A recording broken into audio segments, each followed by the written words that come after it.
Do you think lines, the way they enter the water, is a big factor as much as people seem to think it is? Well, I mean, there's different ways of looking at it. I think fish realise that they live in an environment where there are lines, because it doesn't matter what lake you are. Some people will fish slack lines, some will fish tight lines. I think that some will be line shy, some won't be line shy. I mean, if you think about it, if your line's bow tight, coming in at that angle, the fish swims into it, it spooks, it's gone. It's bow tight at that angle, the fish swims into it at that angle, picks your bait up and you've got a bite. So obviously it depends on the angle, of course, you know, and learning the water that you're in, you know, because obviously every lake has like its little motorways and roadways where the fish always travel.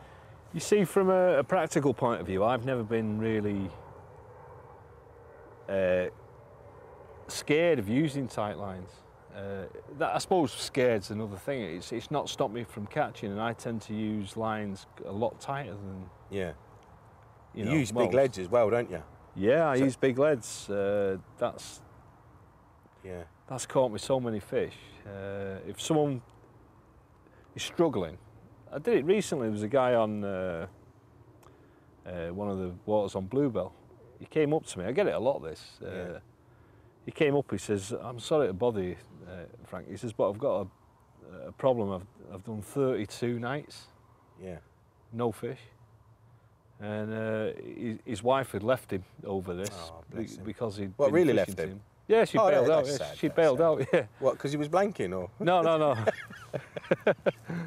No, he just spent more time than anticipated fishing, and he'd not got anything to show for it. And I says, "Well, what bait are you using?" He told us about the bait, and I says, "Well, that sounds all right." Yeah. And his friend's using the same bait, and his mate's doing even more time than him, and he'd caught a few. I says, "Well, he's catching them." I says, "Well, you're using 3-ounce leads, aren't you, or 3.5s?" He went, "How do you know?" I says, "Because if you go in any water in the UK, the average size lead that people use is 3.5 ounces.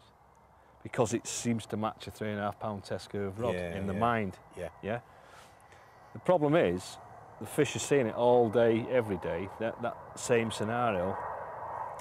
And they can, this is what we're going to move on to, with when they're grabbing your bait or picking it up, whether they're actually feeding heavy or really tentative, they're getting rid of our rigs so easy. It's just a joke, you know. It's a wonder more often than we think. It's a wonder we catch them. I've always said this.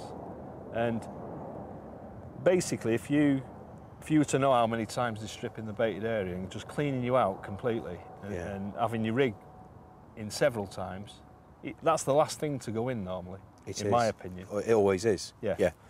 So that's happening, but the lead is a big denominator. Without that, because we're not actually fishing like you used to do, where you're striking like a match angler. That's right. You're actively fishing, you know, there's indication, whack, and you're doing something. You're relying on that lead in your rig.